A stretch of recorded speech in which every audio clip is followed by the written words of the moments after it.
क्या इस देश में बुजुर्ग होना गुनाह है? क्या अपनी जवानी के 35 साल देश की सेवा में देना कोई पाप है? अगर पाप नहीं है तो देश के 78 लाख बुजुर्ग आज पाई पाई के लिए क्यों मोहताज हैं? आज हमारे देश का वो मजदूर, वो क्लर्क, वो रिटायर्ड कर्मचारी जिसने देश की रीढ़ की हड्डी बनकर काम किया, वो RS 1000 की भीख जैसी पेंशन पर घुटने घुटने जीने के लिए क्यों मजबूर है? और 7,000 में तो आज के दौर में एक दिन की दवाई भी नहीं आती। एक महीने का राशन कैसे आएगा साहेब? नमस्कार, आप देख रहे हैं भारत अलर्ट 24/7 और मैं हूं आपके साथ। देश के वो रिटायर्ड कर्मचारी जिन्होंने अपनी जवानी के 30 से 40 साल इस देश के निर्माण में खपा दिए। आज वो बुजुर्ग RS 1000 और RS 500 की भीख जैसी पेंशन पर जीने के लिए मजबूर हैं। क्या यही है इस देश का विकास? क्या यही है वो सम्मान जो हम अपने बुजुर्गों को देते हैं? थोड़ा रुककर आवाज को धीमा और गंभीर करें।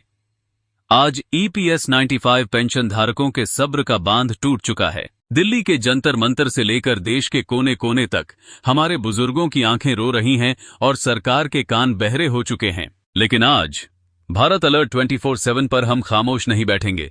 आज हम वो कड़वा सच आपके सामने रखेंगे जो सरकार आपसे छुपाना चाहती है। कमांडर अशोक राउत की वो कौन सी आखिरी चेतावनी है जिससे सरकार के गलियारों में हड़कंप मच गया है? आज इस 20 मिनट के वीडियो में हम EPS 95 की एक एक सच्चाई, एक एक अपडेट और आपके हक की हर वो बात खोलकर आपके सामने रखेंगे जिसे जानना आपके लिए बेहद जरूरी है। वीडियो को आखिरी सेकंड तक देखिएगा क्योंकि आज बात आपके सम्मान की है, आपके हक की है। साथियों, जरा सोचिए, आज के इस महंगाई के दौर में जहां RS 1000 में एक महीने का राशन भी नहीं आता, वहां एक बुजुर्ग दंपत्ति अपनी दवाई का खर्च, अपने जीने का खर्च कैसे चलाता होगा? ये कोई मुफ्त की खैरात नहीं मांग रहे हैं, ये कोई सरकारी भीख नहीं है। ये वो पैसा है जो इन्होंने अपनी गाढ़े पसीने की कमाई से, अपनी सैलरी से हर महीने EPFO के खाते में जमा किया था। आज जब इन्हें सबसे ज्यादा सहारे की जरूरत है, तब सरकार और EPFO नियमों की ऐसी पेचीदगियां सामने रख देते हैं कि सुनकर खून खौल उठता है।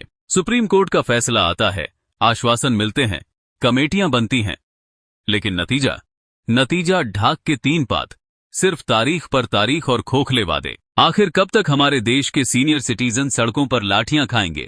कब तक वो अपनी जायज मांगों के लिए घुटने टेकेंगे? अब बात करते हैं कि इस वक्त चल क्या रहा है और EPS 95 के मुख्य मुद्दे क्या हैं, जिसे लेकर नेशनल एजुटेशन कमेटी NAC और कमांडर अशोक राउत लगातार सरकार को घेर रहे हैं। पहली मांग, न्यूनतम पेंशन को RS 1000 से बढ़ाकर तुरंत RS 7500 प्लस महंगाई भत्ता DA किया जाए। दूसरी मांग, माननीय सुप्रीम कोर्ट के 4 नवंबर 2022 के फैसले को पूरी तरह और सही मायने में लागू किया जाए ताकि हर पेंशन भोगी को उसकी वास्तविक सैलरी के आधार पर हायर पेंशन का लाभ मिल सके।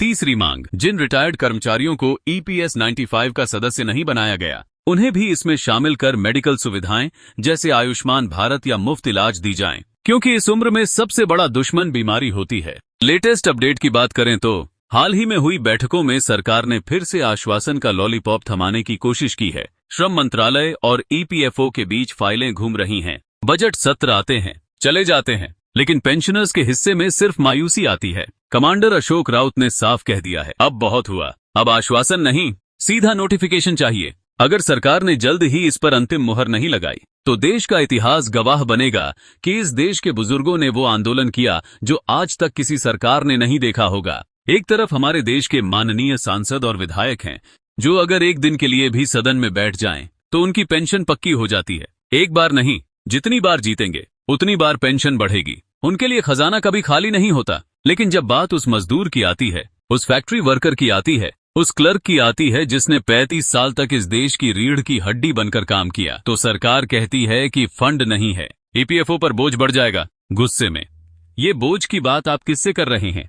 उन बुजुर्गों से जो आज दाने दाने को मोहताज हैं। कई पेंशनर्स ऐसे हैं जो आज अपनी दवाइयां नहीं खरीद पा रहे हैं और इलाज के अभाव में दम तोड़ रहे हैं। क्या सरकार को उनकी मौतों का हिसाब नहीं देना होगा? हर रोज हमारे बीच से कई EPS 95 साथी इस दुनिया को छोड़कर जा रहे हैं बिना अपना हक पाए। ये इस देश के सिस्टम पर सबसे बड़ा कलंक है।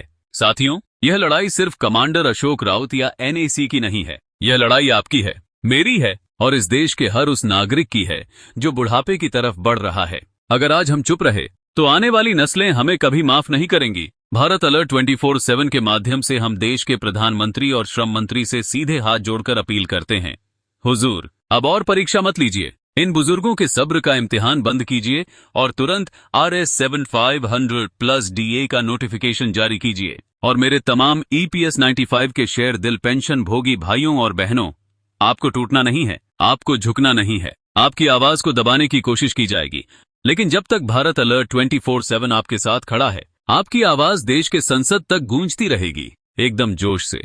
इस वीडियो को इतना शेयर कीजिए, इतना फॉरवर्ड कीजिए कि यह सीधे सरकार के गलियारों तक पहुंचे और सोए हुए सिस्टम को जगा दे। कमेंट बॉक्स में EPS 95 पेंशन हाक हाय हमारा लिखना मत भूलिएगा। अपनी राय जरूर दीजिए। चैनल को सब्सक्राइब कीजिए ताकि आपके हक की हर खबर सबसे पहले आप तक पहुंचे। देखते रहिए भारत अलर्ट 24/7। सजग रहिए, सुरक्षित रहिए और अपने हक के लिए लड़ते रहिए। जय हिंद।